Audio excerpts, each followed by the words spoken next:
Tənliyin köklərindən birini verib. Deməli, tənliyin köklərindən əgər biri 3 üstəgəl 2i şəklində veribsə, digər kökü kompleks ədədin, yəni bu kompleks ədədin kökün qoşması olacaq. Yəni 3 minus 2i olacaq. İndi bizə P və Q cəmini istəyir. Biz bilirik ki, kvadrat tənlikdə P bərabərdir mənfi B bölünsün A. Yəni köklər cəminin əks işarəsi olacaq. X1 üstəgəl X2. Qabaqda təbii ki, mənfi. Bərabərdir. İndi köklərin bizim verib bizə 3 üstəgəl 2i və plus 3 minus 2i. 2 ilər islah gedəcək, qalacaq mənfi 6. P'miz mənfi 6'dır. Q isə köklərin hasili olacaq. X1 vur X2.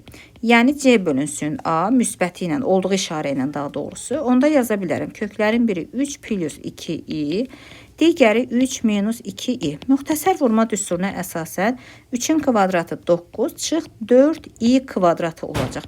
Və biz bilirik kompleks ədədlər çoxluğunda mənfi i kvadratı mənfi 1'dir. Yəni 9 çıxılsın 4 vurulsun mənfi 1. Bunların da cəm olacaq 13. P üstəgəl Q bərabərdir. P'miz mənfi 6'dır. Q'miz müsbət 13. Yəni çıxanda, toplayanda olacaq müsbət 7. Cavab müsbət 7 olacaq.